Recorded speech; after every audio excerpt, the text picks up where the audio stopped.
Hello, and welcome to the first episode of the Hat Hazard podcast with me, Hatty Preston. As you may or may not know, we are being produced. We say we like the royal we. It's just me, very much just me. I don't know if you can tell, very much just me in a room, speaking to myself like a lunatic. I'm being produced and helped and generally supported and loved by the Have a Word boys, which I'm very grateful for. But this is a solo podcast. I will sometimes have guests on who will be exceptional. And we're going to have a lovely time. I will be honest with you. I feel like an egomaniac. I feel like a psychopath sitting alone in a room doing a podcast. And when the boys, the glorious boys, the Have a Word glorious boys, came to me and were like, look, we have had this idea of you doing a solo podcast. I was like, I think maybe only egomaniacs do a solo podcast. And that would be the most horrendous thing I could do. And then I spoke to what I usually do, which is on me, honestly, completely on me. I spoke to one of my very best friends in the world, a comedian called Michael Rice. And I was like, look, do you think me doing a solo podcast is the most heinous egomaniac, narcissistic move? And he was like, no. I have a solo podcast that I do as my Patreon. And I was like, gosh, well, it really wasn't the answer. You think it is. So here we are, me doing a solo podcast. The concept of the pod was that the boy, as a lot of you know, I had a baby a few months ago. I had a baby by myself. So this is not like an exercise in cloning, very much with a sperm donor, with IVF, which I'm enjoying her life very much. She's 11 months now. Shall be known henceforth only as Pickles, which is her legal nickname anyway.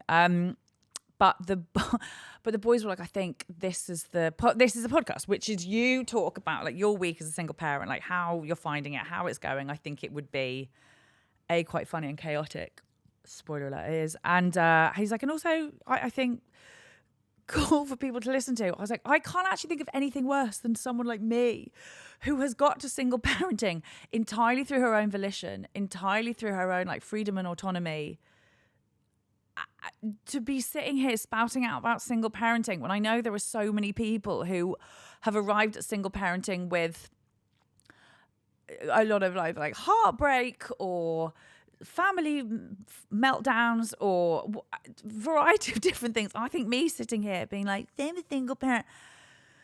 And we were having this chat. I'd come into the studio and it was in November last year, which we're going to talk about at some point because probably one of the worst years of my life to date. And I was honestly just in like a permanent month-long meltdown. I looked dug out of a skip. The boys were like, yeah, I think it'd be great. I was like, I can't string one whole sentence together. I look like not mummified fossil. I look, and I'm going to sit there and tell people about me being a single parent. And then what happened is I went to John Lewis, because you must, and had what can only be described as probably the verge of an actual nervous breakdown. And I was in a lift, and this woman, this amazing woman, a Scouse woman, if I've said it before, I've said it 100 times, on the 8th day God made Scouse women, she just obviously saw the light go out in my eyes. It was so bad. I'd finally got that baby to sleep, and that fucking dinger in the lift, it's like, ding, floor 4, except it's obviously louder than war, that noise, and the baby woke up, and yeah, the light just left my eyes. I think my soul left my body. I think every hope in me died, and I just started kind of working out how I could possibly throw myself down the elevator shaft, and I don't think she just saw it, and she was like, are you getting out on the next floor? I was like, yeah. And she came up with me, and she gave me this great big hug, this Gemma, who I'd never met before or since. She gave me this great big hug, and she just went, gets better. It just gets better. And I sort of realised after that, I was like, that's what the podcast is. That's what Hat Hazard the podcast is. It's a hug from a stranger in John Lewis. I think whether you have kids, whether you don't have kids, whether you want kids, whether you couldn't give a fuck about kids, I think sometimes we all just need a hug from a stranger in John Lewis. So that's what the podcast is. You're going to hear 45 minutes a week, because I don't think anyone can possibly stomach longer, from someone who's just making it work, and it's chaotic, and I love it, and it's probably got absolutely no bearing on what a lot of people think a lovely life looks like, but I'm just having the time of my life. I wasn't in November. We'll say that. Was not in November. But we are. And I think I just sort of fucked off the blueprint at some point, and I'm making it work, and we're having a nice time. It is obviously not all ups, so we're going to be doing that as well. But I do think that maybe we all need a hug from a stranger in John Lewis. And that's what I realised was I actually posted something about it at the time. People who follow me might have seen it. Well, I just mentioned, I talked about Gemma, my little angel in John Lewis. And I had all these women and men reach out to me on Instagram, like these amazing people, like either people who knew me from comedy, people I'd gone to school with, girls I hadn't spoken to since uni, like whatever, flooding my inbox just with their sort of version of their hug from a stranger in John Lewis, their moment where like it got so bad or they were so lost or it was so dark, and just being like, it got better. This is it. I think everything's so fucked at the moment. Everything's so bad. Everyone's just screaming at each other online and in the street, and it just seems awful. And it's so lovely to have those moments where kindness floods in. So that's what I'm going to try to do. I am going to try to do that. I will caveat that with I'm one of the most heinous judgmental bitches on the planet when I want to be, and I'm really starting to work on that. That is one of my big aims for parenting, is to not be such a heinous judgmental bitch, because that helps no one. And that is how I'm going to improve myself and role model for my ridiculous child. I'm having a very, very lovely time at the moment. Full disclosure. So for those of you who don't know, I feel like we've talked about it on the pod, on their Have a Word pod, and probably mine, the one I did last, Bit Much Babe, which if a lot of you are coming here from Bit Much Babe, I will just say this. That podcast was one of the joys of my life. Kay Nicholson remains one of the greatest joys and friends of my life. Best will in the world. Trying to get that back would, even if we had the capacity, our schedules are fucking ballistic at the moment. We could never get each other in the right space at the right time. So this is in no way. I've binned off Kay Nicholson. She is still a gigantic part of my life and my child's life. And so she'll be on this at some time soon. But for now, it's just me. But you can see we've got the thing. I pulled in. You maybe can't see it. There's a pineapple on the shelf, and the bushes from Bit Much Babe. That's my little nod to my last pod, which I loved so much. But this is this, and it's going to be great. I still feel like a psychopath. Carl said that when he left. He was like, "Have you ever just spoken by yourself in a room?" I was like, "Fucking hope not." He was like, "No, me neither. You're going to feel like a psychopath for the first 10 minutes." So that's fine. This is just me feeling like a psychopath. But I think that's okay. I'm just going to find it. And I still feel quite strongly that hearing from a stranger by herself for 45 minutes, I can't really fathom that I'm doing this, but fuck it. There's lots of things I've done that I can't fathom doing. But here we go. For full disclosure, so I had this baby, my pickles, last June. It was the first round of IVF, and it worked. I'm extremely lucky. I know there are people here, and I've spoken to a lot of you via the pods and via comedy who are in trying for a baby and having fertility help. And that's not always the case for everyone. First round of IVF, I got really lucky. I had 4 rounds of IUI before that, which for those of you not versed in it, DJ named the turkey baster, where they just wang it up you and hope for the best. Didn't work.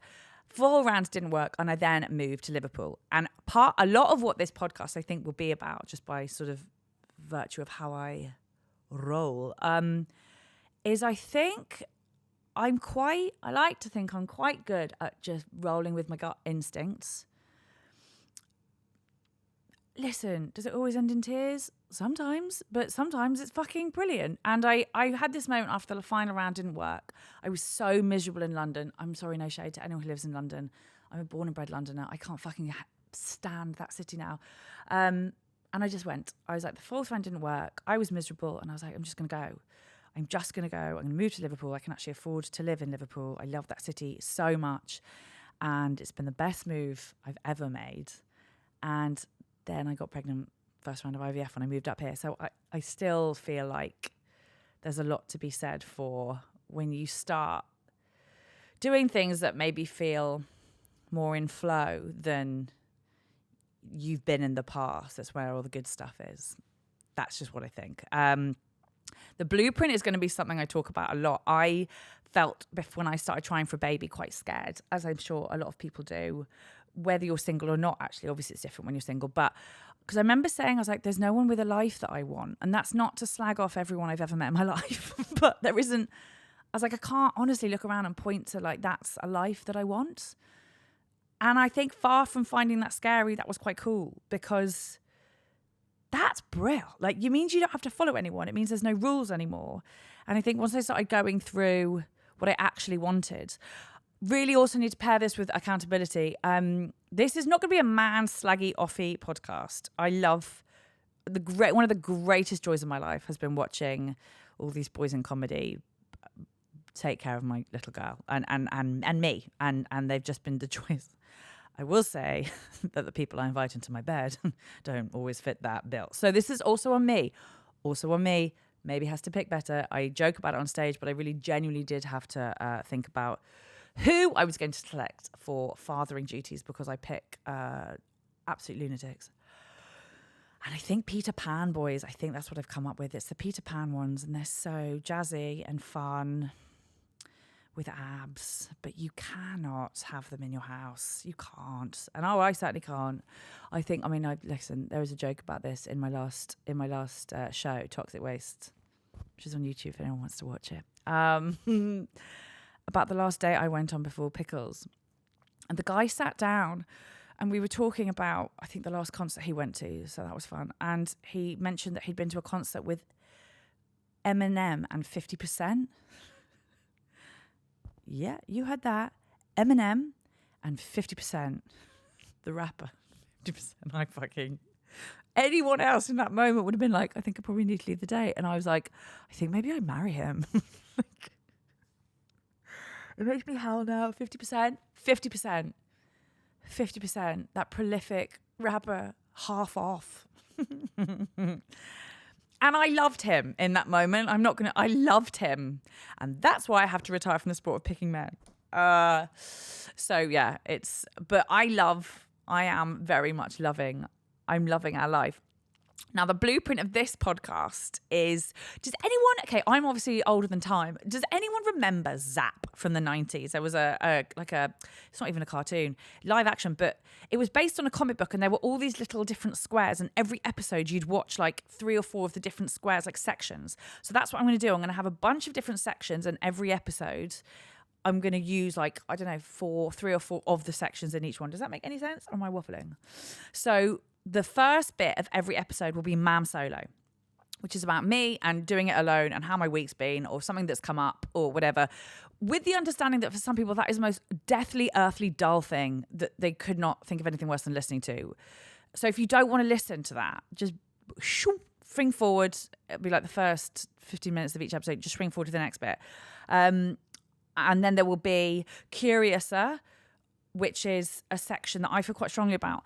I'm, like I said, older than time, and I'm not going to say how old, but I have a big birthday next year. That's all we're going to say about that. And I think I've watched people age in my life, and the people I love who've aged in a way that I love, they've stayed curious. They've stayed interested in the world. They've stayed curious about things they don't understand, curious about things that have come up that are different.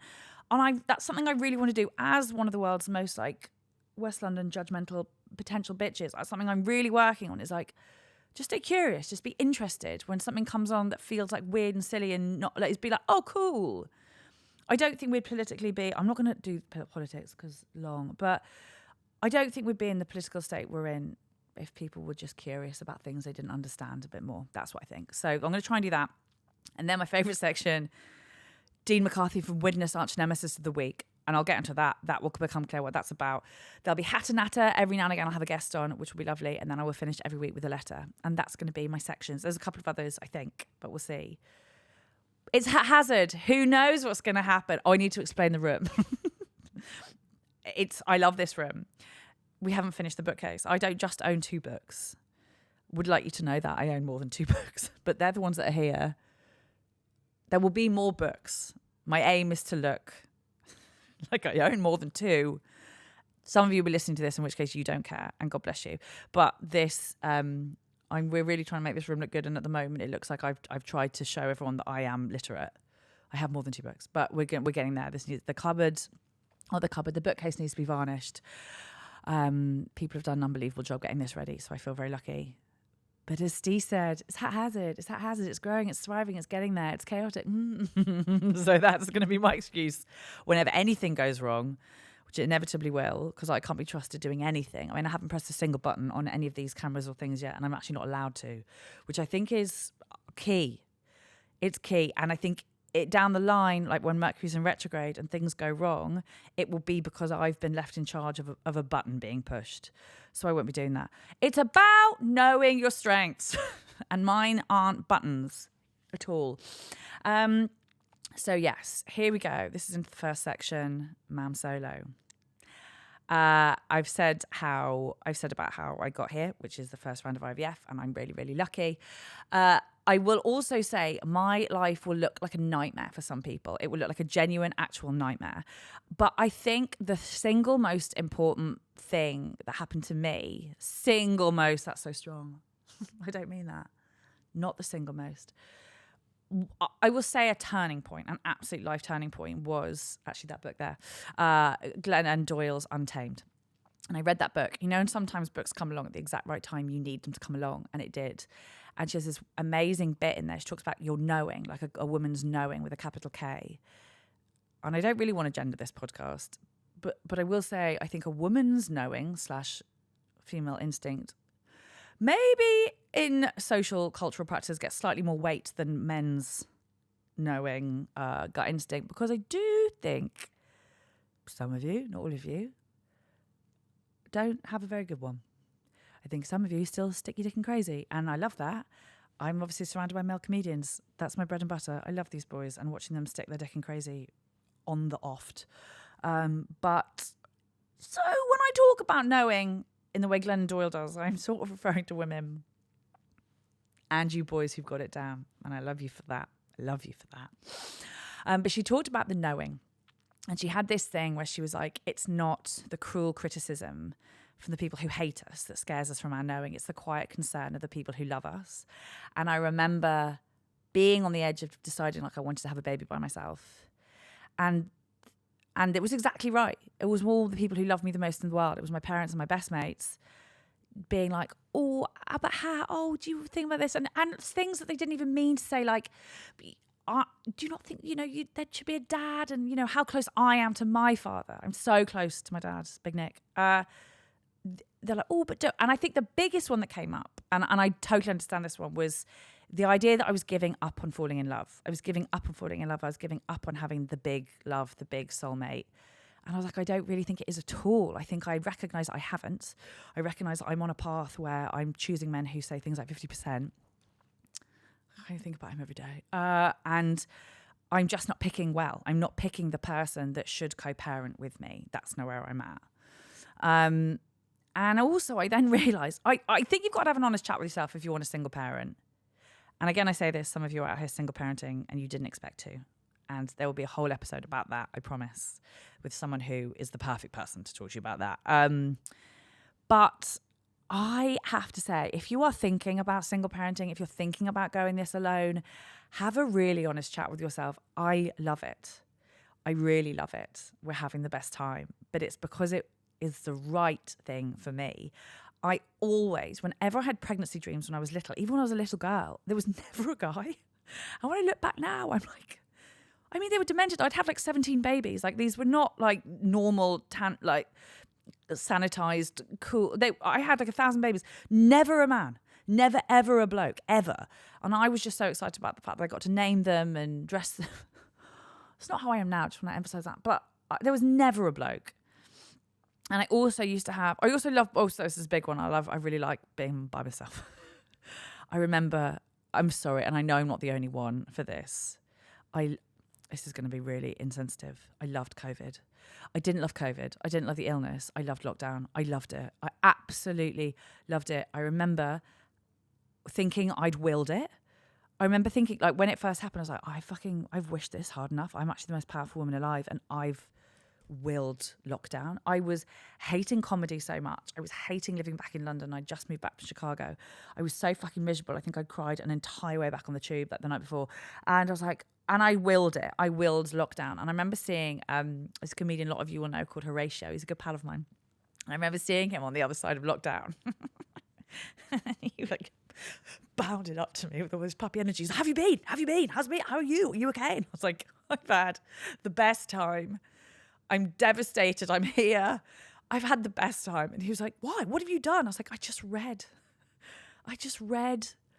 And I sat in, and I watched The Last Dance. Sorry, we don't, as a culture, give enough to that season of TV. Tiger King, Last Dance, Normal People. Are you fucking kidding me? Are you kidding me? An international lockdown happened and we had those three things. Get out. Get out of here. It was a gift. Sorry if you lost anyone in COVID. That was a fucking gift.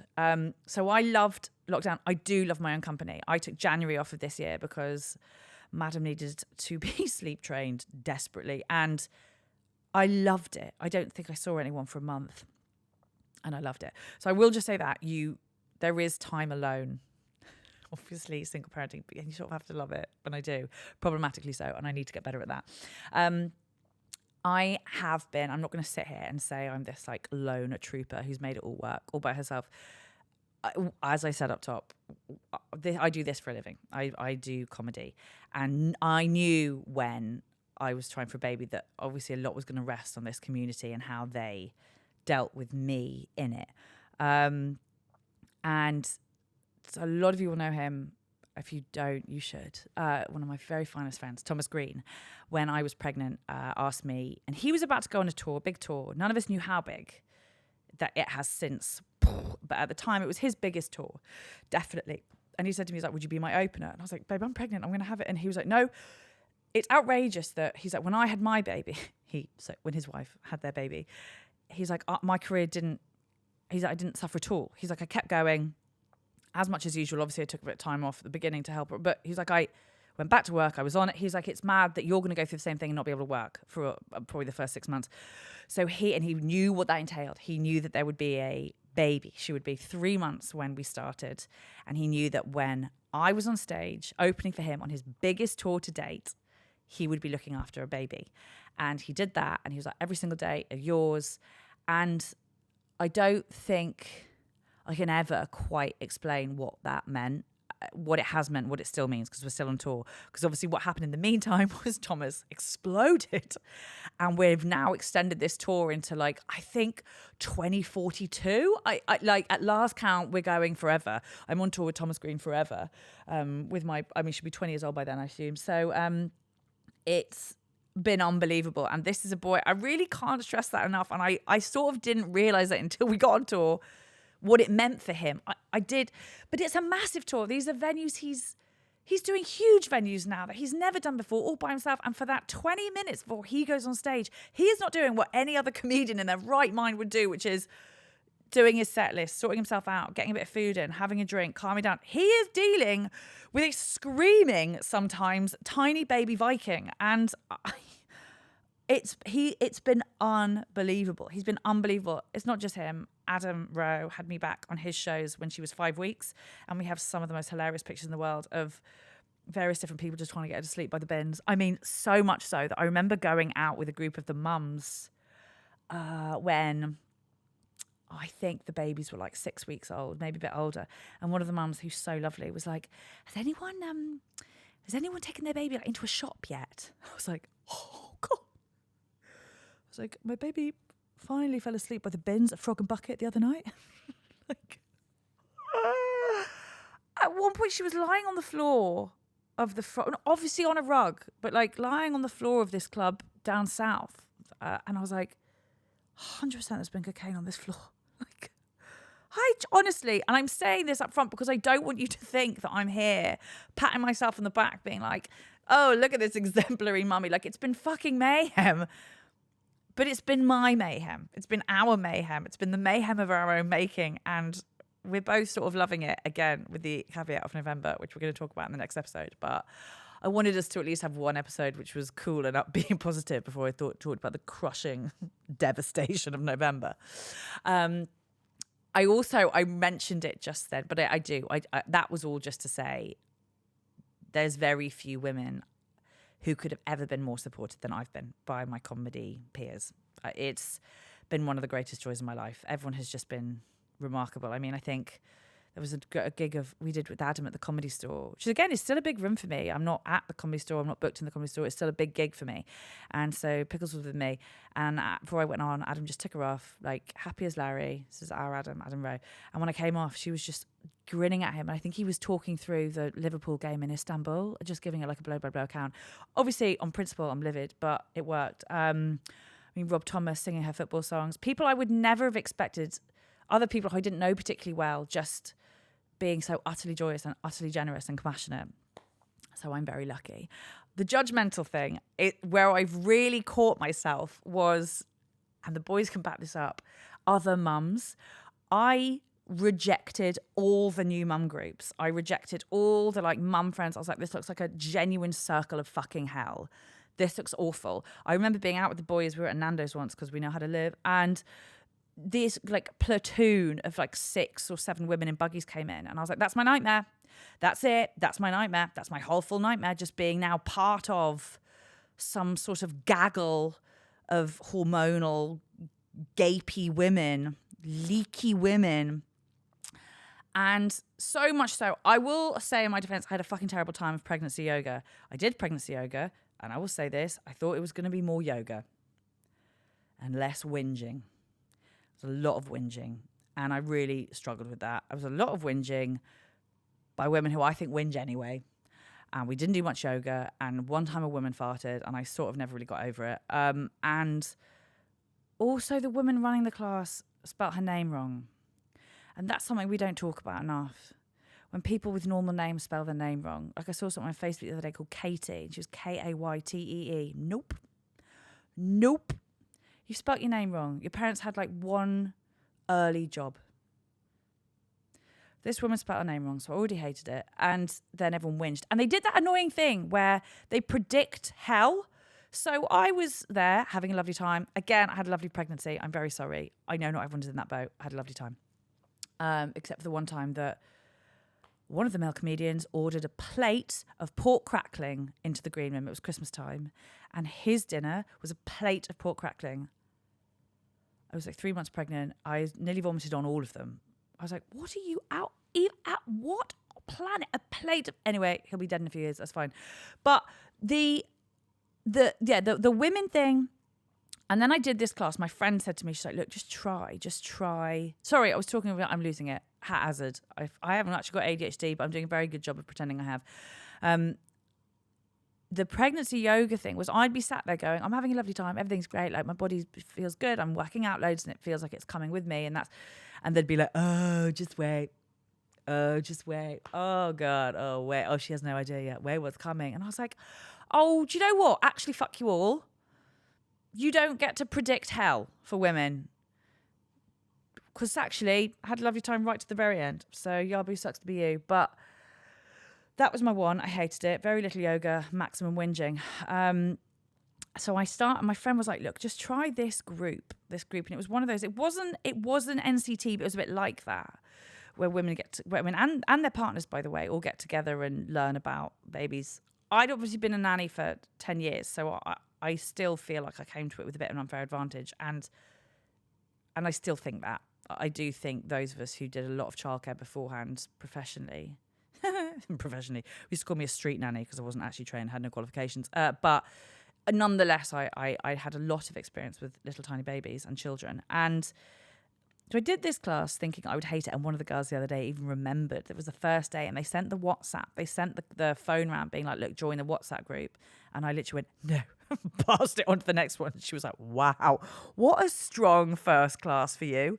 Where I just was like, I absolutely don't ever want to speak to any one of you ever again in my life. And over the course of 6 weeks of this class, I absolutely fell in love with everyone. And we still hang out all the time. I love those girls. Their partners are fucking brilliant. I would have robbed myself of this whole experience if I'd just been this judgmental, closed off little West London bitch. And it's been such a good learning curve for me. I just had this idea. I think being a nanny, I remember watching women. I remember this one time so clearly. I was nannying and I watched 2 women talk about a car seat for 45 minutes. And I was like, oh my God, if I ever am someone who talks about a car seat for 45 minutes, shoot me in the gullet.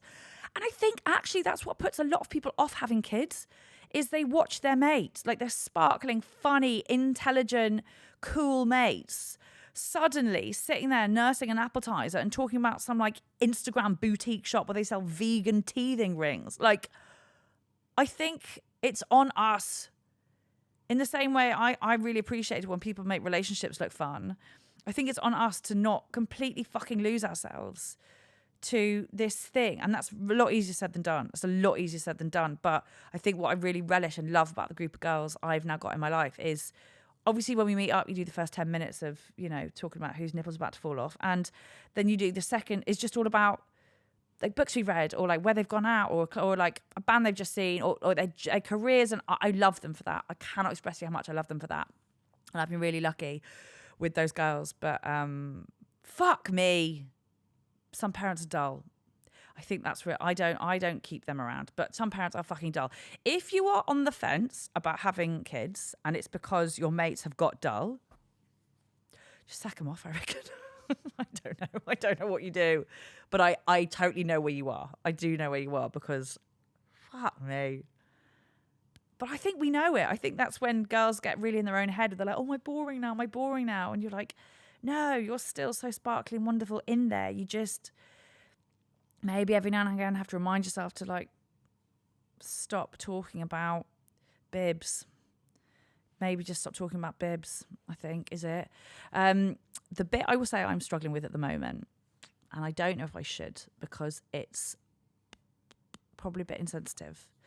The bit I'm struggling with at the moment, bear in mind she's 11 months now, so we're coming up on one. It's the bit I knew I was going to struggle with, is the weight. And I knew I was going to struggle with that. I'm from an all-girls school. Anyone from an all-girls school can attest what horrendous relationships we have with our body.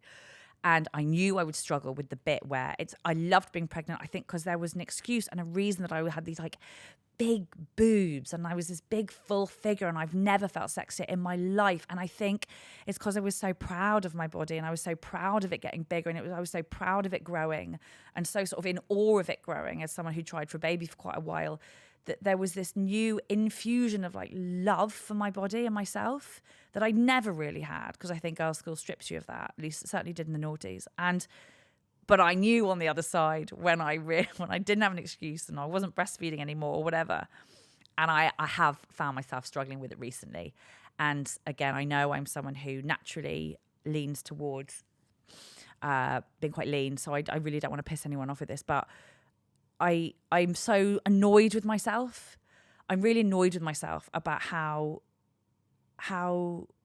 in love with my body I was for a period of time, and how rightly proud I was of what it had done and what it had continued to do. And it's just been only recently when I felt like, oh, you've let it go, or you haven't worked hard enough, or you're not, or like, do you know what it is? You can start feeling good, you can start feeling cool, and then someone takes a photo of you on stage at a comedy show and you're like, oh no. And it's that shallow and it's that pathetic. And I say it knowing all those things. But you take a photo and you're like, oh, I thought I looked really pretty. I thought I looked really nice and, dare I say it, fuckable. And then you're like, why is there a blancmange in the picture? Who put a flan on stage? And I think that's where I'm at. But I had this really funny morning this morning. I was obviously stood there, like, you know, putting my Spanx on and like sucking everything in and being like, oh, maybe at this angle, maybe at this angle. And I looked down and little Pickles was sat there and she's like with her belly spilling out over her feet. She's this absolute like albino Buddha that I've birthed. And I just like saw her see me. And I was like, never does she see this. Like, if a day in her life she looked at that glorious belly and those rolling chunky thighs and didn't love every inch of herself, I would throw myself into the Mersey. And there was like a moment where I was like, never, ever, ever. Like, you have to model what you want. You can't tell her to do something or be something or think something that I can't do. So I have to start relishing all this body that I have. And it's different. And it may always be different, but it grew her.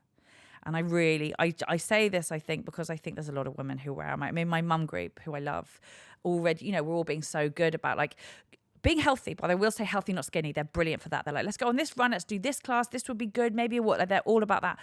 But I still want to, like, every now and again just remind them, like, you're goddesses. Like, we did this thing and we're doing this thing. And especially those of us with little girls, I think it's so important to just have that awareness that these little eyes are watching you. I think that with a lot of stuff. Jessie Nelson did a post about that. God bless Jessie Nelson. I know she's having a much rougher time than I with the mothering experience. I don't know that because I know her. Sorry, that sounded really in-jokey. I know that because of the media. But she said this thing, and I think similarly about how much love suddenly gets thrown at your body when you're pregnant and you have been trying to get pregnant for a while. Oh, I also think, I don't know if she's in this boat. I think there's a thing when you've done IVF where you feel a bit ungrateful. If you have done IVF and you finally had your baby, any kind of moaning feels deeply ungrateful because you understand how lucky you are to be in this position. And that's something I sort of had to catch myself on. Was my mate Helena called me out on it really early doors when I was pregnant. She was like, look, just because you're doing it alone and just because, you feel really lucky and you feel really grateful and you don't have to prove to us all that you don't need help. You don't have to prove that you can do it alone. You're doing it alone. You don't have to then go the extra mile and prove just how well you can do it alone. And it was one of the best pieces of advice. It was the best piece of advice because God knows you need your village. Like I knew that in my head, but to have this village and to have these people, whether comedians or my best mates or whatever, has just been unbelievable. I mean, it has been hysterical. I keep going back to it. I keep thinking about the stories I've got for her. There's one day I was doing this gig down south, way down south, from one of my favourite people called Laughter Lab. If you have anywhere near a Laughter Lab gig, they do like Southwest gigs. And she was on bad form. Like Pickles was on really bad form. And I was doing half an hour up top. And I wasn't on great form. I think it was pre-Christmas. So like sometimes my brain worked and sometimes it didn't. But I turned up, I was like, she's on shit form and I can't get her to sleep. And I don't know what to do. I'm really sorry. I'm going to leave her. And they were like, the boys were like, look, there's 3 dads in this room. We'll work it out. Ben Milden was one of them who runs Laughter Lab, who's like one of the world's best guys. Tom Glover, same as. Like they were like, we're all dads. We'll work it out. And I handed off this like screaming baby. I was like, I'm so sorry. You give her the toys and the songs and the this. I came back off stage, hadn't had a peep, by the way. Came back off stage. Marcus Brigstock, who I have never met in my whole actual life, the comedian. Marcus Brigstock was just there, patting her, being like, no, she's been lovely. She's been absolutely lovely. I was like, oh my God, I am so sorry. He couldn't have been more sweet and generous about the whole thing. I was like, oh my God. I've really inflicted her upon people, but forever grateful. I'll be honest, money is the obvious conversation when you want to single parent it. Sure, another income would be lovely. Sure, it would. But Brennan said something the other day. Brennan, who, again, a lot of you will know, is a comedian, very good pal of mine. Brennan Reese said something to me the other day, and he goes, but the thing is, you don't really need as much money as everyone else. He's like, because for everyone else, money buys happiness, but you're already happy. So you don't need half as much as everyone else. He's like, you do need gas and lecky though, so keep working. And I was like, oh, that's such a lovely way of saying it. And it's something I think. I say this as someone who grew up like in West London, bang on middle class. I've had a lovely life. I'm not going to sit here and preach to you all. I've never been happier with more money. I can remember having the biggest acting job of my life and we all got paid really well. I don't think I've ever been more miserable. I really genuinely, and I was really fine for cash. I don't think I've ever been more miserable. This is coming out really patronisingly, and I really don't mean it to be. All that to be said, I just don't think money's on my hilltop. I know that my happiest time in my whole life was doing like an equity minimum job in Chester, doing Shakespeare Under the Stars, barely making rent, like barely, and I was like the most elated, delighted girl I've ever been. And similarly, look, Pickles and I, we're making it work. We're shuffling on through. It is what it is. I knew this year was going to be tough, but fuck, we're having a good time. So that's what I would say to you. If you're thinking about it, make your peace with alone time. Have a fucking great village. Think about how much money means to you, because my God, nappies aren't cheap. My God. Whose rule was that? And formula, whose rule was that? They're so expensive. But yeah, and shoes. And honestly, what's actually the point of having a tiny baby if you don't buy tiny baby shoes? Completely unnecessary. I would argue 95% of the reason I had a child. Tiny baby shoes, unbelievable. Unbelievable. So yeah, big takeaway from this section, baby shoes. Baby shoes. Okay, so this section is curiouser. This is going to be quite a short one.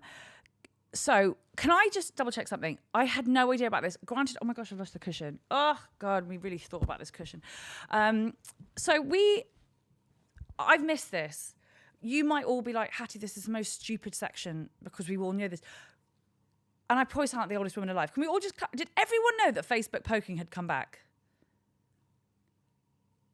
September 2025, I think with minimal fanfare. Admittedly, I was in the throes of like postpartum sleep deprivation. Did everyone know Facebook poking had come back? You can go on your Facebook and there's a whole page of poking. And something I need to warn you about is when you go on this page, the suggested list of people to poke is unhinged. Like, it's not like your mostest chatted to pals. It was people I hadn't spoken to for eons. Some like random ex-restaurant manager, one of the comedians who hates me. Like, it was so, I was like, are we poking? Like, have we learned nothing? Are we poking?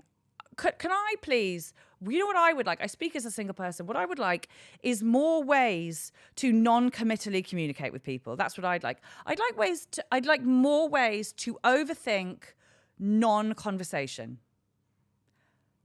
Who's poking? And I actually need everyone to message me about, is anyone poking? Because I can't believe I've missed this. It's got to be illegal. It has to be illegal. For those of you who are very young and don't remember, so for a period of time, way back, when was it? End of the night? Noughties, beginnings. People could just randomly, for absolutely no reason other than they were like, obviously had some like sociopathic tendencies, poking. We just log on and you'd have got poked. I don't even think I know what it meant at the time. And as someone who only brings in like attention-seeking narcissist children men into her life, I can't tell you how much I really don't need poking. I haven't been poked, by the way. This might be why I'm slightly ragey. It's because I haven't been. But poking. Do you know what else was happening at the time that poking came in? Mixed CDs. Why don't we bring those back? I loved a mixed CD. I had an ex who made me lovely mixed CDs. And poked me. In real and online. And I think that should be the rule. You can only poke someone if you make them a mixed CD. So that's where I'm at. That's one of my big, when I run for president. You can't be poking. Can someone just slide it? Oh my God. Could someone just message me and tell me if they're poking? If grown human people are poking? Because I can't believe I missed this completely. And I'm horrified. Right, I will say this. I'm rattling through the sections because I think I did really very long up top. But we're learning. We're thriving. It's our first episode. It's haphazard. And Dean McCarthy from Witness, arch nemesis of the week. Now, some of you will know about me and Dean McCarthy from Witness. Back at the beginning of 2024, Dean McCarthy from Witness rammed into the back of my car in his car. I think he was on his phone. But he banged into the back of me and I got out of the car. I was fine. He was not fine. His car was scrunched in upon itself. But that is his fault because he rammed into the back of me. And that is karma. And I said, and we were like chatting away and he was being really nice. Like, are you fine? I am fine. And I saw in his lanyard that his name was Dean McCarthy. So when I said, I was like, so your name's Dean McCarthy? He sort of looked at me like a witch. And I was like, obviously I'm part witch, but I also can see your lanyard. Whether or not he'd have fake named me, I don't know. But anyway, Dean McCarthy from Witness seemed very nice and we were backwards and forwards. And I was like, look, I don't want to make this worse for you. You let me know if there's a mechanic you'd like me to go to, just so you know I'm not taking the piss. And I'm not that person, but I obviously do need to sort out the tail light and the other bit and the bumper and the fact that the boot wouldn't really close properly. You know, those things. And backwards and forwards. And so about a week later, and he just stopped responding to my texts. Stopped. I got ghosted again by a man who hadn't even been inside me, but just been up my car. I think that's when I knew I really needed to have a chat with myself about the man I brought into my life. And just ghosted me completely. So when I first did have a word, I talked quite a lot about Dean McCarthy from Witness because I then Googled him because I'm a woman in 2020s who does this. I Googled him, Dean McCarthy from Witness, and it turns out he just got out of prison for auto fraud. And I was like, oh, unbelievable. Like, perfect. He just got out of prison. And I was like, I just don't think I set to on a bloke who's just got out of prison. That feels above my pay grade. And but what I will say is I'm a petty little bitch. And if you don't think I will talk about Dean McCarthy from Witness, I have found out where he lives. I know what his wife does. Again, this is not to be threatening and weird. It's just, girl has time. And I probably honestly will, because I don't have, he still owes me £400. Again, your little eye roll. It's not about the money. He owes me £400. I'm going to make it back in merch.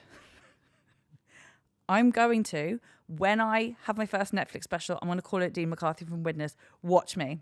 And when I start doing merch, I'm going to have Dean McCarthy from Witness. This man will make me that money back.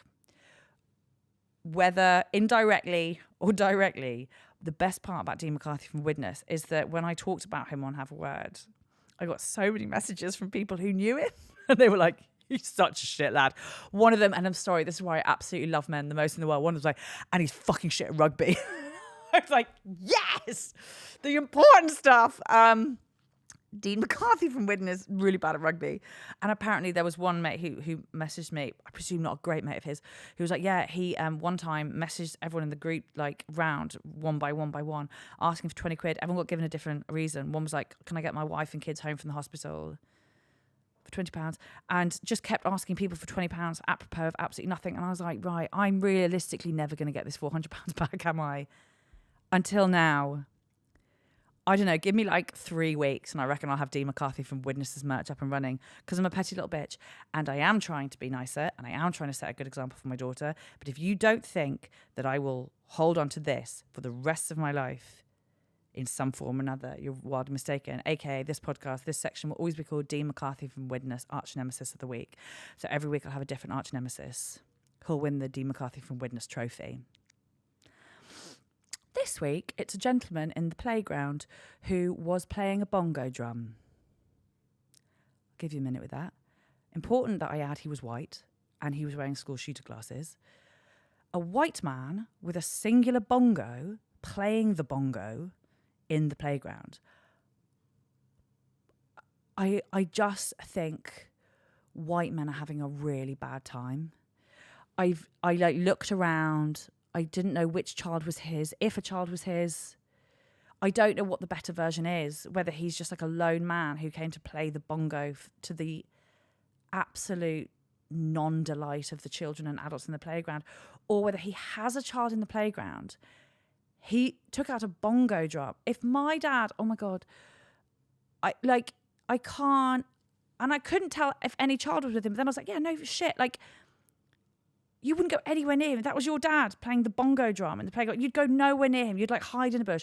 If I had a husband and he took a bongo drum to play in the playground, I'd rather he took his dick out in the playground. I'll be honest. I think I'd rather he unbagged his penis than unrucksacked his bongo drum. Grown human white man. White, important I say that, because it was not cool and vibey. Just playing a bongo drum. What are we doing? What are we doing? I'm calling it No Bongo. That was so good. So for those of you who aren't 90s kids, ask your parents about Bongo. No Bongo. Right. Now, at the end of every episode, I've decided I'm going to finish it with a letter. I love writing letters. Sorry. Vom in your hand at will. I love writing letters. I've always loved writing letters. When I lived in Chicago, that's what I did. I used to like every week write my mate a letter. And I loved doing that. I still do. So I'm going to finish it with a letter. And who knows the vibe, but that's what I'm going to do.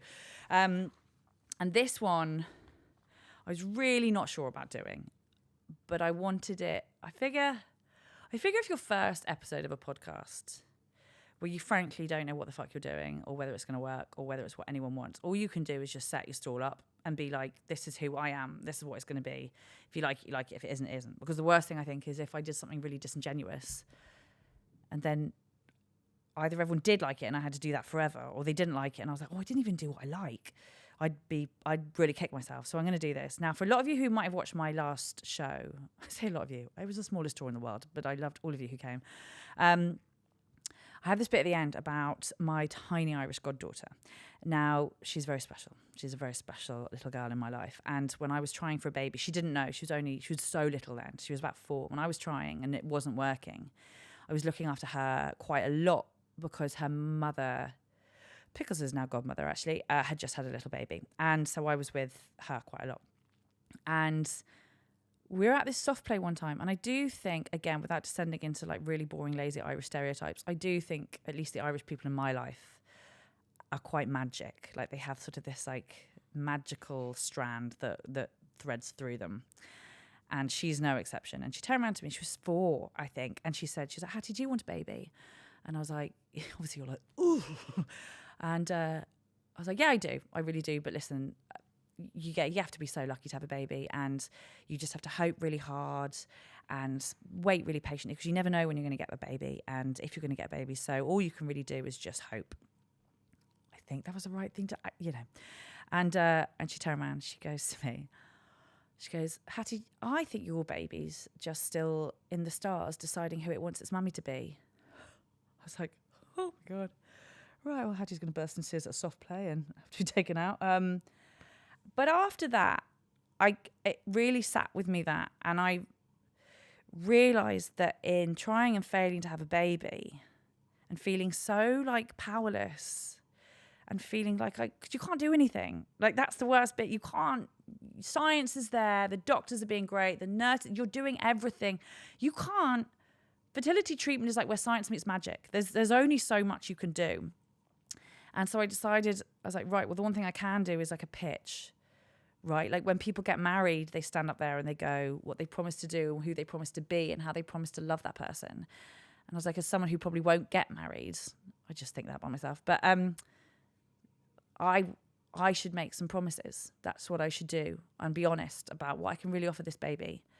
And then at the very least, if my goddaughter's right and my baby's watching and deciding, then it gets to make a informed decision. Was my decision. So I wrote this back then. And then I had her godfather, Pickles' godfather, her Uncle Tom, read it out at the christening. And so it's a very special thing. I'm not saying I'm a brilliant writer. It was read brilliantly because Uncle Tom is an extremely talented professional actor. But I thought I am going to read it out, because I think it was written at a time when all I was doing was wanting to love a baby. And then I got to read it out at a time when this baby had turned up. So I'm going to read it. If you are all violently sick and find this the cringiest, most nauseating thing you've ever heard, then I totally understand. You were not expecting this from a comedian, but here we fucking go. I can't promise you I'll always be able to look you in the eye and tell you I know what I'm doing. I can't promise I will ever have a hairbrush handy. I can't promise you that stories of your weekends will sound like those of your friends. I can't promise you people will choose our cakes at the bake sale. I can't promise to protect you from hurt or pain, but I can promise to hold your hand while you learn resilience. I can't promise you quality control on home cooking. I can't promise you Fidge will be invited back if she ever attends a school quiz. I can't promise to be proud of your school report if it says you're smart and it doesn't also say that you're kind.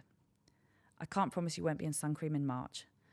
I can't promise I will ever agree to video games. And I can't promise you major life decisions won't be dictated by when Mercury is in retrograde. And I can't promise not to prejudge any of your friends based on their star signs. I can't promise you the same football kit as your friends. I can't promise you will have the nicest car or the biggest house or the fanciest clothes, because I can't promise you those things matter anyway. I can't promise you I'll get it right every time, whatever it is. But I can promise you adventures. I promise you play clothes over smart clothes. I promise you ruddy cheeks and muddy trainers. I promise you'll meet every kind of person and grow up knowing how exquisitely different we all are and yet how exactly the same. I promise you I will always just know when you need the loo. I promise you that dinner you refuse to eat will be tomorrow's lunch. I promise to lead by example, not dictate from the stands. I promise you Papa will watch every single match you play as long as you're giving it 100%. And I promise you will know about it if you're not. I promise you will hear some words at mummy's work which you are not to take to school. I promise to help you pick yourself up after every fall, after Uncle Tom and I have stopped laughing. I promise you I'll push you to take risks, even when it's the last thing I want you to do, because I promise you that mummy knows all too well that only good comes from tough mistakes bravely made. I promise you will see me model that a lot. I promise you one day you'll watch mummy fall in love, and I promise you then it'll be your turn to hold my hand. I promise you the best friends, because you'll know how to be one, as you're growing up with the very best examples all around you. And I promise you Thoreau was right, all good things are wild and free. I promise you horizons and sunsets and dirty hands and scabby knees and stars. I promise you adventures. And I promise you always a mummy who is by your side on every single one of them. That's the first episode done. Bye.